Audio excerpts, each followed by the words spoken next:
Y no se descartan nuevas sanciones económicas para el país si su líder político no frena su invasión a Ucrania. Hoy ha comenzado la segunda ronda de negociaciones cuando se cumple el sexto día de este conflicto. Hablamos con Chema Gil, periodista y experto en seguridad y terrorismo. Chema, cuéntanos, ¿cómo está avanzando el conflicto? Llevamos 6 días de conflicto que en principio no han salido bien para Rusia. Desde luego tampoco para los ucranianos, que están sufriendo ataques, que están sufriendo ya invasiones incluso por terceros facciones de ejército de países que están apoyando a Rusia, como esa terrible facción de la muerte de chechenos, ni más ni menos que unos 10.000, y que son terribles. Vamos a ver con ellos escenas terribles. Y en estos momentos se está produciendo un desplazamiento de una larguísima columna de blindados, carros de combate, vehículos y demás, que están como a unos 50-60 kilómetros de Kiev, por parte de Rusia, que parece que tuvieran la intención de poder rodear la capital de Kiev. La doctrina rusa de guerra normalmente le hubiera llevado, habitualmente lo que tenemos visto a lo largo de la historia es que lo normal es que hubieran ocupado la capital en una avanzadilla tremenda, potente, que Rusia tiene capacidad para devastar por su, en fin, inmenso poder militar frente al de Ucrania, y haber colocado rápidamente, decapitado el gobierno y haber puesto un gobierno títere. Pero en este caso no. Con lo cual se ha reforzado la resistencia dentro de Ucrania. El ejército ucraniano no es el del 2014, es un ejército más preparado, está contando con apoyo internacional, más o menos evidente, pero está contando con apoyo internacional, de inteligencia y demás. Por lo tanto, se avecina un escenario todavía muy inquietante. Apenas ayer empezó la primera negociación. La segunda sesión de esa negociación se espera realizar en la frontera con Polonia, y lo normal es que a esas mesas de negociación un actor como Rusia llegue presentando músculo militar, incluso realizando ataques. Ayer mismo, mientras estaban produciendo negociaciones, Rusia estaba atacando incluso zonas residenciales, ni más ni menos que de la ciudad de Kharkov o Kharkiv. Kharkov es la segunda ciudad más importante de Ucrania, pero además está dentro del espectro, en el este, pero está en el espectro precisamente que supuestamente Rusia pretendía defender al invadir Ucrania, porque ellos son rusófonos y se consideran como rusos, o Rusia los considera como propios. Y sin embargo atacó a la población civil también en Kharkov. Eso quiere decir que, independientemente del resultado que vaya a obtener Putin con esto que está haciendo, lo que sí ha perdido es definitivamente Ucrania. La guerra de ocupación que puede ser consecuente a todo esto que estamos viendo, yo creo que esa guerra de ocupación además puede ser el empantanamiento definitivo de Rusia. Rusia lo que está ofreciéndonos también es una situación de incertidumbre a nivel internacional por ese incremento de la alerta de su armamento disuasorio, que es el eufemismo para hablar de las armas nucleares.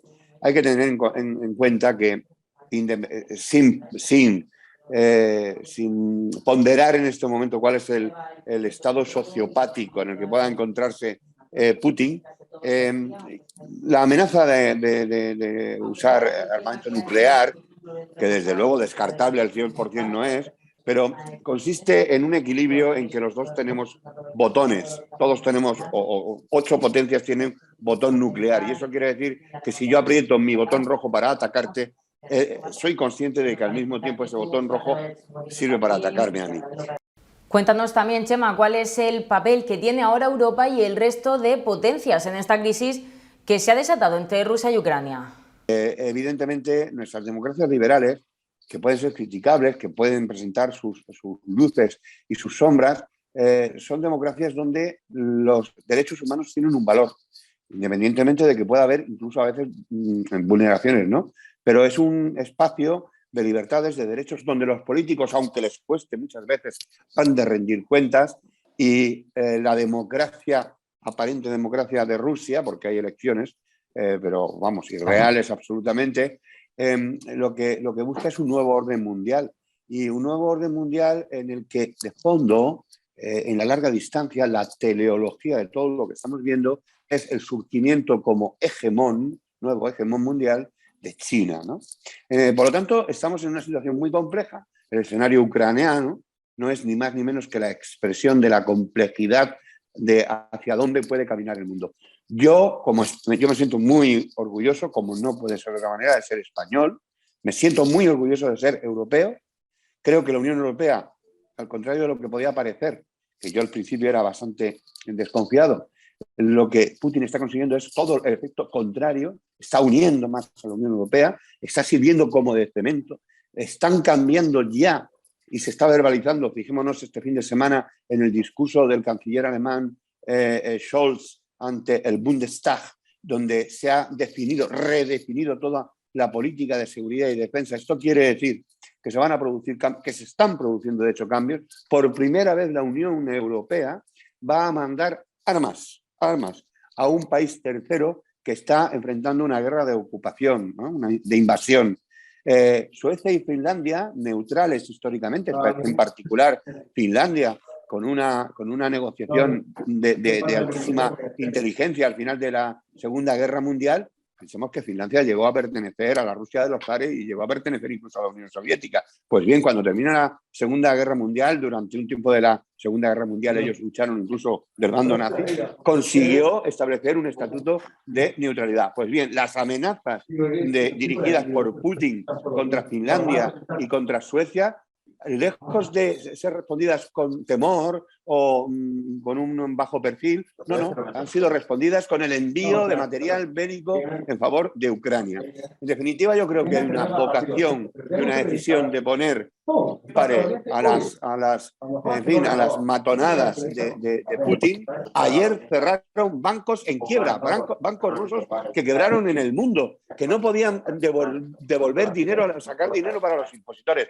Y luego otra cosa muy importante, ha encontrado una oposición ni más ni menos que entre los propios oligarcas, que muchos de ellos han sostenido y han hecho crecer a Putin. Los oligarcas, ¿por qué? Porque los oligarcas rusos, muchos de ellos muy vinculados a las mafias rusoparlantes, tal y como las estudiamos, por ejemplo, en el Centro Isen de Cartagena, que es uno de los centros de formación universitaria reglada en materia de seguridad de España, es uno de los referentes. Hemos de saber que Cartagena cuenta con un centro de estudios universitarios vinculados a seguridad y defensa verdaderamente notable.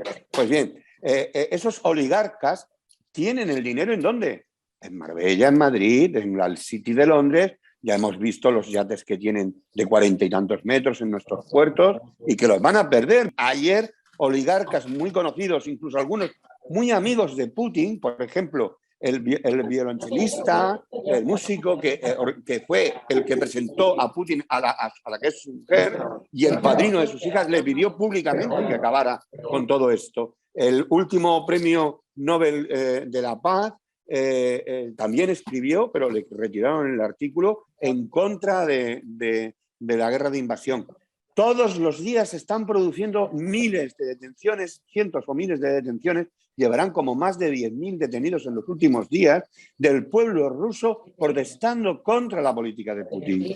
En definitiva, a Putin esta guerra, que creía que iba a ser casi un paseo militar, se le ha empalagado, ha provocado la reacción contraria a lo que él buscaba, y es que la Unión Europea, que débilmente se manifestaba en los días previos a la invasión, sin embargo, está respondiendo con mucha energía. Las sanciones económicas se están mostrando más rápidamente eficaces, como hemos dicho, y por lo tanto el escenario es inquietante. Yo creo que ese movimiento de blindados hacia Kiev puede suponer una intensificación de la violencia antes de la segunda ronda de negociaciones, y por lo tanto es un escenario donde la violencia todavía va a durar, va a estar presente, pero Rusia enfrenta un futuro muy, muy incierto en la propia Ucrania y a nivel internacional, porque claro, estas sanciones que ahora mismo tienen un efecto inmediato, aunque se levantaran dentro de unos días, el efecto va a continuar durante mucho tiempo. Y sin duda lo que más preocupa son esas consecuencias. Veíamos las que ya está sufriendo Rusia por las sanciones económicas que se le han impuesto, pero ¿de qué manera va a repercutir en Europa? ¿Estamos preparados para afrontarlas tanto a nivel económico como migratorio? Esto es importante. Los europeos, que estamos mostrando solidaridad frente al pueblo ucraniano, hemos sido una sociedad, la europea y la española, pero en general toda la europea, en el que hemos caminado durante muchos años en un entorno amable. Europa es el sitio donde mejor se vive del mundo. Y eso lo hemos conseguido. Existe una Unión Europea que con sus luces y sus sombras ha servido como mecanismo de prevención de conflictos. La Unión Europea nace después de la Segunda Guerra Mundial y en base al discurso de Schuman, lo que es que hace una invitación a encontremos cosas más potentes que nos motiven para estar juntos más que atacarnos. Y desde entonces empezó a caminar lo que es hoy la Unión Europea. Es decir, nace como consecuencia de la guerra. Y frente a la guerra parece que está reaccionando, parece que nos unimos y sabemos actuar juntos con mayor inteligencia y capacidad. Pero yo creo que Europa es consciente, tiene que ser consciente de que evidentemente estas sanciones económicas va a conllevar un incremento del precio del gas, ya lo tenemos, esto implica un crecimiento de los precios de la electricidad, por ejemplo, que Ucrania tenga afectado, en fin, la exportación de cereales, pues es un problema porque nosotros nos nutrimos en buena medida del mercado ucraniano, que es el granero de Europa. En definitiva, todo esto va a tener unas consecuencias, pero nadie ha dicho que hacer una guerra, y menos desde la posición europea, tal y como la estamos haciendo, nadie ha dicho que una guerra sea barata, ni que hacer lo correcto siempre sea barato. Yo creo que estamos haciendo lo correcto, y creo además, confío además, en que en Europa haya la inteligencia suficiente como para que en un tiempo razonable, lo más breve posible, rompamos, especialmente el centro de Europa. España en ese sentido está en fin, en una situación mejor, pero que ese centro de Europa aborde, en fin, todas las políticas de cambio energético para romper esa dependencia de Rusia y que nos permita pues, tener una cierta autonomía. Autonomía energética que debe ser, insisto, ir acompañada de una autonomía estratégica para que Europa tenga una voz potente, única en el mundo. Desgraciadamente, esto parece que puede promoverse como consecuencia de esta guerra que vemos. ¿Dónde? Precisamente en Europa. Mira, se ha cambiado todo. Putin, en los días previos a la invasión, con quien hablaba era con Joe Biden y con el señor Stoltenberg, que es el secretario general de la OTAN. De hecho, despreciando la Unión Europea como concepto, mandó una carta a cada uno de los primeros ministros y jefes de Estado europeos pretendiendo que le respondieran uno a uno los europeos. Y Europa rápidamente hizo una jugada que es la que tenía que hacer, y es que solo mandó una carta. Y en nombre de la Unión Europea respondió el señor Borrell, que es el representante de la política exterior. Quiero decir que algo está cambiando también en Europa. Eso me da esperanza de que vamos a ser mejores y tenemos que ser conscientes. No nos gustará a algunos no, en fin, lo del militarismo no les gustará y todo eso le repudiará y demás. Pero miren ustedes, la seguridad y la defensa es algo transversal que afecta a la sanidad sanitaria, lo hemos visto en la pandemia, la seguridad física. Si no tenemos seguridad, no tenemos libertad. Si nuestros derechos no son protegidos, incluso con las armas, para eso tenemos fuerzas y cuerpos de seguridad, para eso tenemos nuestras fuerzas armadas. Y yo quisiera despedirme hoy poniendo de manifiesto una cosa. Ayer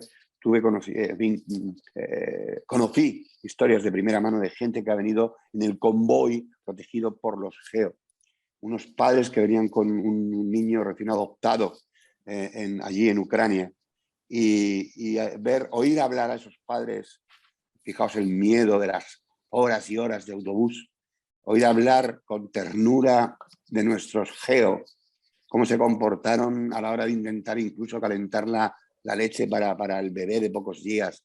Gente que está, en fin, curtida en las situaciones más violentas y que en estos días han mostrado una profesionalidad, nuestra Policía Nacional, extraordinaria, técnicamente y en calidad humana. Por lo tanto, debemos sentirnos orgullosos de nuestro país. Las ideologías políticas pueden estar en un sitio o en otro, a veces son penosas, yo creo, muchas de ellas, en general, no hablo de unos y de otros, pero lo que sí tenemos que tener claro es que estamos en un país cuya sociedad es mucho más inteligente incluso que sus propios políticos.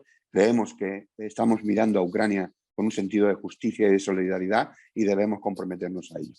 Gracias de nuevo, Chema, por esta conexión y por el análisis de este conflicto que, recordamos, cumple ya su 6.º día.